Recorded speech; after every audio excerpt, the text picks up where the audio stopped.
So these two fish are in a tank. One of them says to the other, "Hey, do you know how to drive this thing?"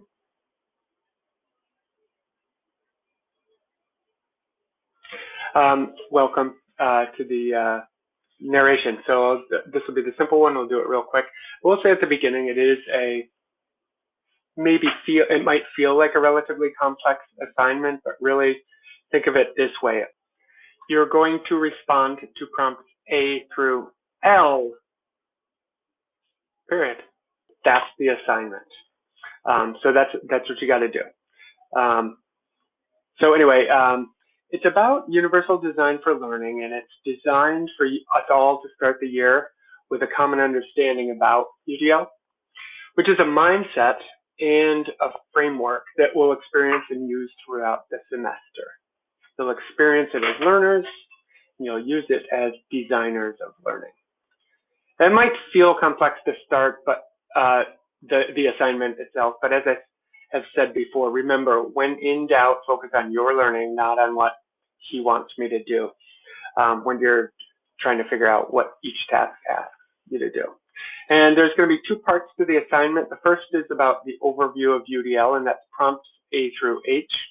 The second part is prompts I through L, and that's about using the UDL mindset that you've just kind of learned about to reflect on your own learning experiences in the past and present.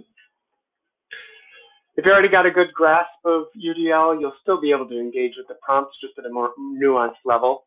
And just FYI, to declutter the assignment, I've put some essential information about UDL below, and you do well to read through it. It's bookmarked. If you click on this, it'll take you down there, and then you read through it, and then you click to return to the top of the document. What you'll submit, as I mentioned earlier, just respond to prompts A through K. That's your response to those prompts is the assignment. And you can do that in the format that best allows you to express your thinking and understanding, and that is submittable to my courses or Canvas. You don't need to use a single format for the entire assignment. Fine if you do. And there's a note about that below that you should all read as well. For the details of the assignment, as I said, there's two parts, prompts A through H and prompts I through L. Prompts A through H are just designed to make sure that you have a good, solid overview of what UDL is. Prompts I through L is about using that overview to reflect on your own learning experience. So for part one, which is again prompts A through H, look through the diagram below. It's the architecture of the UDL guidelines. And it's organized by principles, which is the least amount of detail. There's only 3 of them. Guidelines and check guidelines, where there's 9 of them, and then checkpoints, of which there's 32. Putting another way, there's 3 overarching UDL principles. And those are the 3 columns: representation, action, expression, and engagement. 9 guidelines and 32 checkpoints. So that's this visual, the 3 principles: 1, 2, 3. The 9 guidelines: 1, 2, 3, 4, 5, 6, 7, 8, 9, and then the 32 checkpoints, each individual one here. Feel free to click here to check out the guidelines more closely if you want to, and probably should, and that'll link you to the actual guidelines themselves. I don't know why that's not showing up there. There we go. But it's just a listing. It's a PDF of the guidelines. And then after you read through that, just respond to the prompts. The only ones here that might be confusing are F and H when I ask, what is a representational barrier that can get in the way of you successfully learning something? I'm just asking you to identify something that interferes with your learning that is related to the way that the teacher represents information to you, or represents the content of the class. And so, for example, when a teacher teaches by lecturing the whole time, it can be a barrier to my learning. And the expressional, it's similar. It's just how the teacher asks me to show my thinking or learning. When they ask me to show my thinking or learning by writing a essay, it can be a barrier to my learning. So those are that's part 1. Part 2 which again is prompts, all the rest of them I threw out, is using what you've learned about UDL to reflect on your own learning. So spend a few minutes thinking about your learning of the past few weeks or months or years, if you want, and then respond to these guys. So for other classes, it's not this one, what is one thing that has supported your learning, and what is one thing that has been a barrier to your learning? And then for this class, science methods, what's one thing that has supported your learning and hasn't been a barrier to your learning? Some more detailed resources you can find here. And then the last two prompts, K is pretty straightforward, L is a little more complex.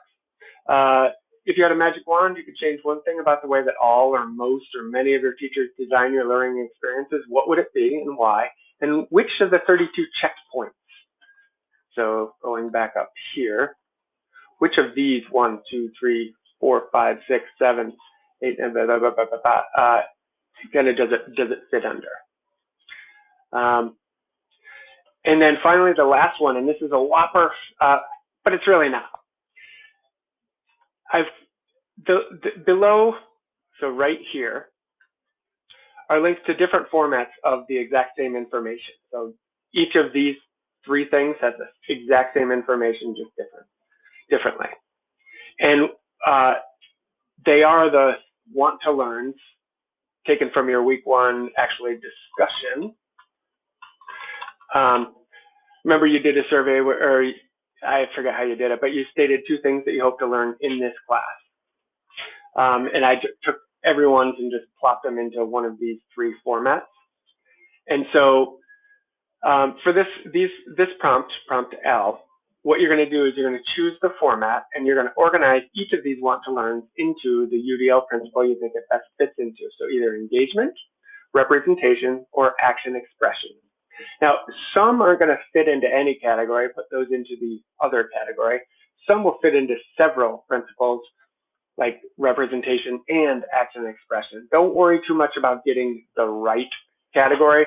Focus more just on using this task to help you better understand the UDL principles.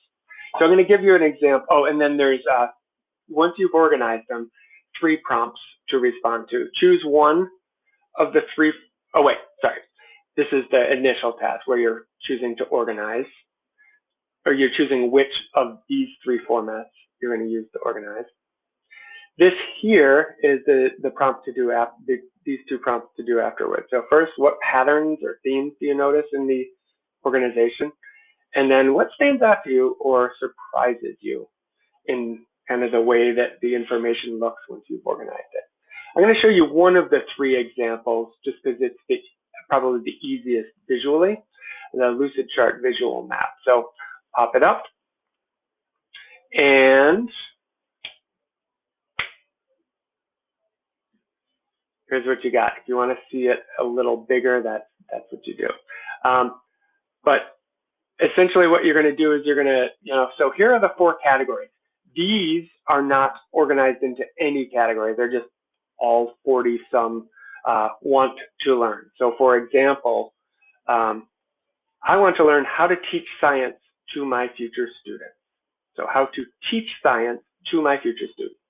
That is one thing that someone said they want to learn. So you take that and you decide, does that fit in this column, that column, that column, or that column? And then you place them there, and you do that for all of them. You might find it helpful to choose each of these and move them over so that you're not getting all cluttered up in your columns once you're organizing. You don't have to do that, but that's something you might want to do.